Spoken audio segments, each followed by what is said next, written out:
Nous voilà donc réunis pour signer cette convention de partenariat. Et j'ai ici donc sous les yeux vos projets. Donc le relais d'information pour les personnes malades, c'est un peu ce qui se fait déjà dans le local de la rue Chanzy. Et pour montrer l'importance du contact entre les personnes qui viennent d'entrer dans la galère de la maladie, avec toutes les incertitudes, toutes les angoisses, toutes les craintes, et être en contact immédiatement à ce moment-là avec des personnes qui l'ont surmonté. Parce qu'il se trouve qu'aujourd'hui, un certain nombre de cancers sont guérissables. Je dis bien guérissables et non pas soignables. Et lorsque l'annonce vous est faite, vous ne retenez que le nom. Vous retenez que le nom cancer. Or, il y a une multitude de cancers et parmi ces cancers, un certain nombre sont soignés et très efficacement. Et rencontrer quelqu'un qui est passé par cette épreuve et qui vous montre l'exemple de ce que peut être la réussite d'un traitement, c'est quelque chose qui est certainement très encourageant. Alors bien entendu, la seconde partie du programme, c'est la recherche de bénévoles. Ça n'est pas une chose facile et certainement que toutes les publicités dans ce domaine sont les bienvenues. On trouve quand même toujours assez d'âmes généreuses pour venir les aider. Mais il ne faut pas que ce soit n'importe quelle âme généreuse. Il ne faut pas que ce soit des gens qui viennent faire leur propre psychothérapie en venant aider et de pleurnicher auprès de gens qui sont dans la maladie. Si je vous dis ça, c'est parce que dans les services de cancérologie, les infirmières ou le personnel soignant qui faisaient preuve d'une compassion trop affichée pouvaient laisser croire à la personne qui était dans son lit que décidément elle n'en avait plus pour longtemps. Il y a donc malgré tout un choix dans les bénévoles. Il faut que ce soit des gens, j'allais dire, qui aient de l'expérience, et y compris l'expérience de la maladie, mais pas nécessairement. Mais il faut qu'ils soient assez fermes sur leurs jambes pour toujours communiquer un message d'espoir et non pas faire leur propre psychothérapie sur le dos du patient. Cette année, donc, je crois que votre objectif est d'essayer d'obtenir par tous les moyens la prévention du tabagisme. Comme aurait dit le général de Gaulle, longue histoire et long combat. Y parviendra-t-on? On ne pourra pas s'empêcher de se poser la question, malgré tout, de savoir, comme pour l'alcool, comme pour la drogue, ce qui amène certaines personnes à boire, à fumer et à consommer de la drogue. Il y a peut-être une racine au mal, et si c'était si facile de s'arrêter, on le saurait. Bien sûr, le but ici étant de ne pas commencer.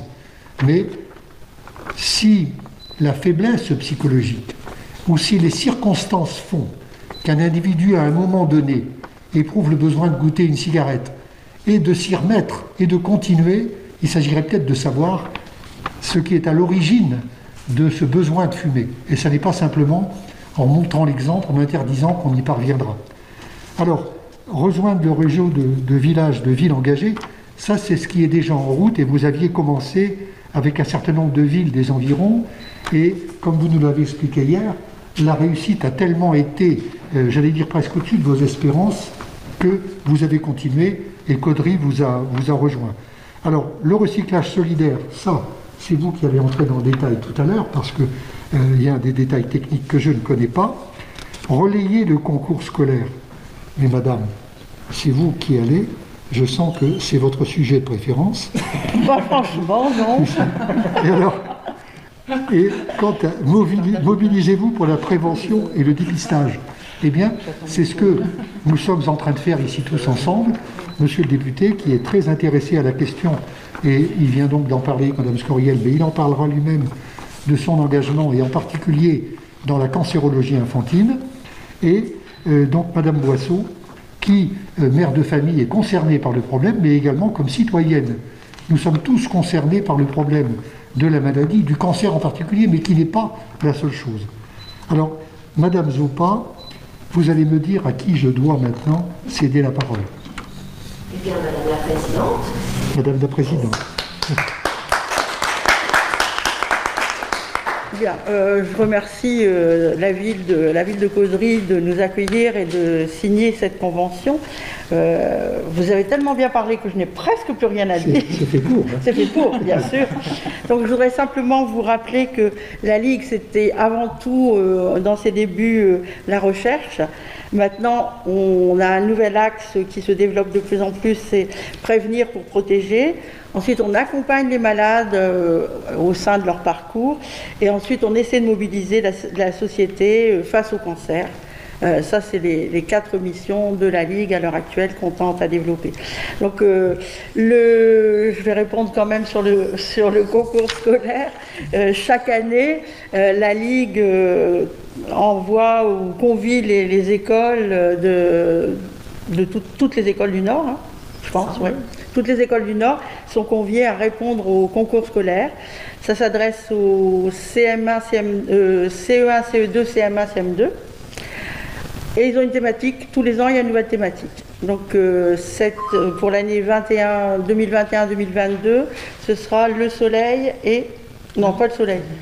L'alimentation et l'environnement. Voilà. Et cette année, c'était le soleil. Je mélange un peu. Voilà, et puis après, comme l'a dit monsieur, il y a promouvoir le recyclage solidaire, rejoindre le réseau, mener des actions pour le dépistage, pour les différents dépistages, et la prévention aussi bien pour le soleil que pour l'alcool et le tabac. Voilà, je vous remercie.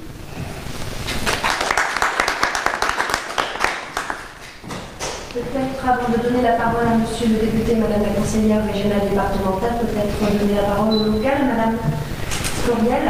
Alors, madame, je vous en prie. Oui.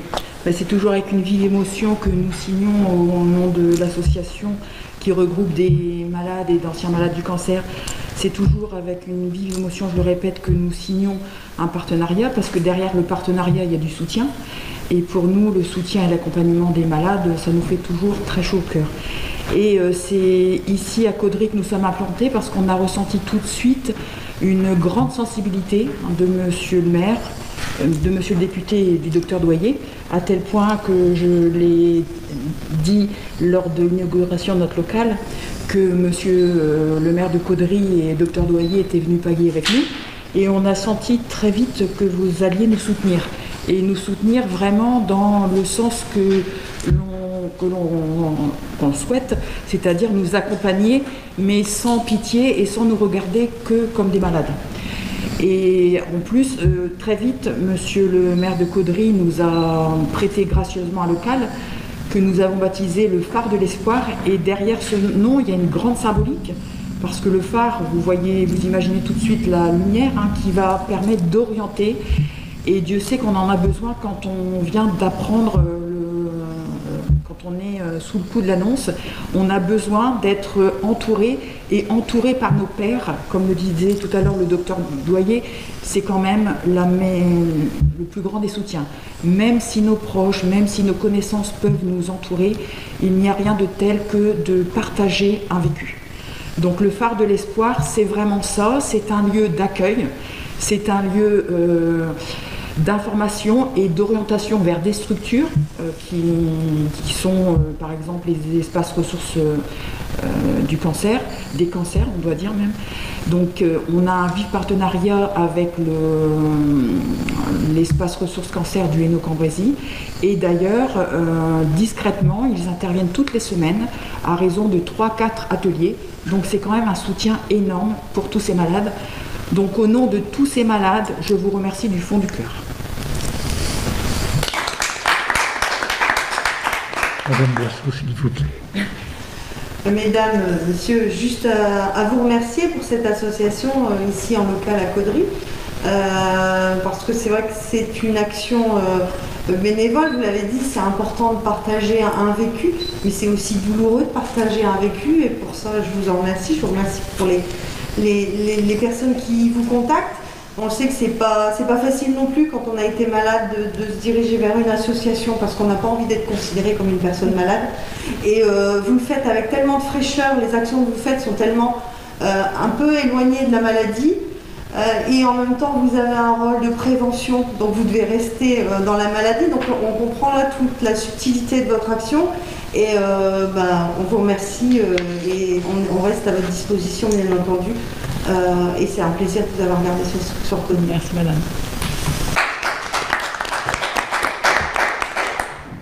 Je pense que c'est à moi, non? Monsieur le député. Monsieur le maire, madame la présidente, madame la présidente locale, madame la conseillère départementale et régionale, monsieur, je suis très heureux, j'aurais jamais voulu manquer cette réunion. Hier, je faisais un chèque à la Ligue contre le cancer. Je ne l'ai pas fait exprès. Hier soir, je faisais un chèque parce que je pense qu'on doit tous se mobiliser pour lutter contre cette maladie, maladie qui fait d'énormes ravages. Enfin, je vais faire un petit peu de considération personnelle. Vous savez qu'il y a une loi qui porte mon nom, c'est la loi Bricout. Et je me suis battu, ça fait beaucoup de bruit, vous vous souvenez peut-être. Il y a eu des débats radiophoniques, télévisés, parce qu'une partie n'a pas vu la portée de cette loi qui était très humaniste et a pensé que, bon, comme mon groupe avait déjà eu 4 propositions de loi acceptées, une 5e c'était une de trop. Donc cette loi c'est pour le congé de deuil pour les enfants, les enfants atteints d'un cancer, il y en a 4800 par an.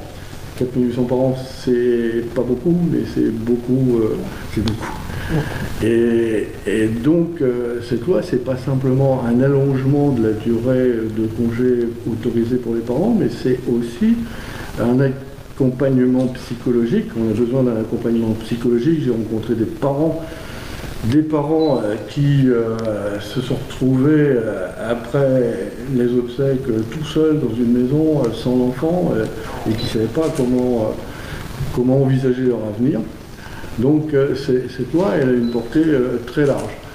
Et puis je me suis toujours battu au niveau de la loi sur les finances pour qu'on augmente la dotation en ce qui concerne la recherche contre les cancers pédiatriques. Mais les cancers pédiatriques, malheureusement, comme c'est peu important, ça n'intéresse pas les laboratoires et c'est très difficile à mettre en place et l'État n'a peut-être pas suffisamment donné pour le faire. Enfin, la semaine prochaine, mardi, je devais manger, mais j'ai un petit problème de santé, je devais manger avec un groupe de recherche sur le cancer. On se réunit quelquefois parlementaires, un groupe de recherche. En tout état de cause, cela étant dit, moi je vous félicite, j'ai suivi depuis de longues années ce que vous faites, les rameurs, Octobre Rose, et puis avant vous étiez rue Gambetta, chez Moreau, maintenant la ville de Caudry, je la félicite, vous a accordé un local, comme l'a dit Anne-Sophie Boisseau, les personnes hésitent à aller dans des structures dès lors qu'elles sont malades. Quand on est malade, on a tendance à s'isoler. Et c'est une bonne chose que vous leur ouvriez les bras et puis que vous discutiez avec elles de ce que vous avez vécu et puis des nombreuses possibilités, comme l'a dit M. Douillet, de nombreuses possibilités maintenant, fort heureusement, qui permettent de s'en sortir ou de prolonger la vie. Donc bravo pour ce que vous faites. En ce qui me concerne, je suis à votre disposition si vous avez des questions ou des informations à apporter au plus haut niveau, c'est mon rôle. Mais au plan local, toutes mes félicitations à vous tous. Merci, félicitations.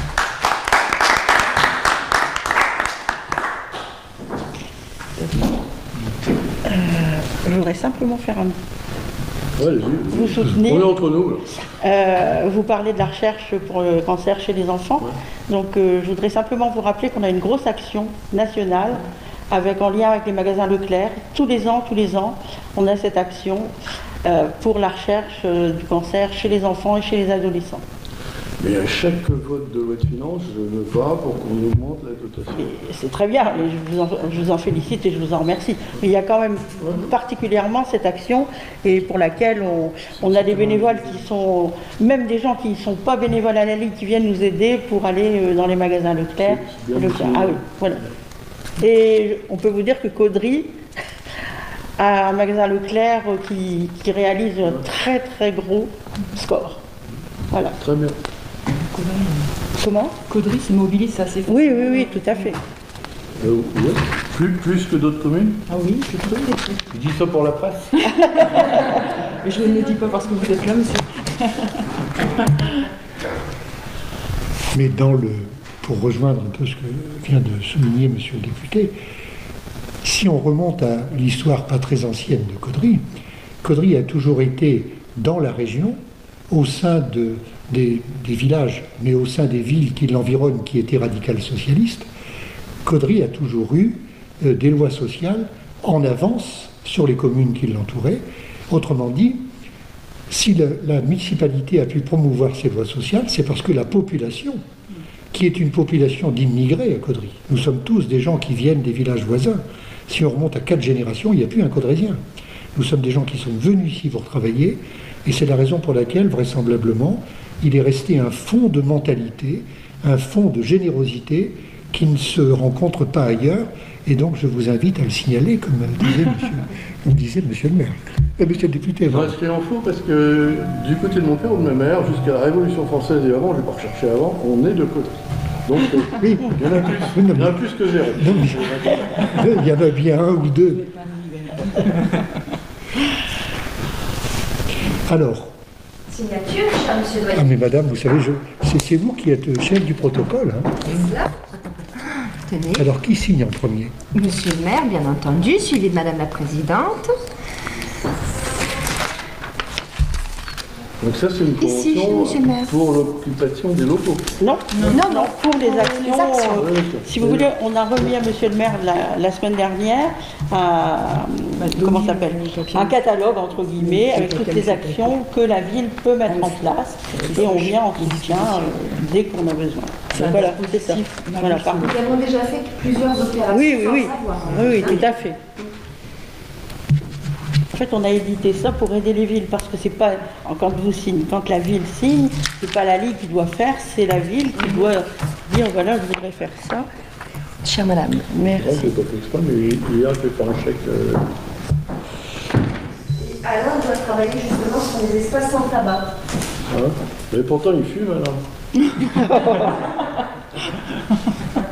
Voilà.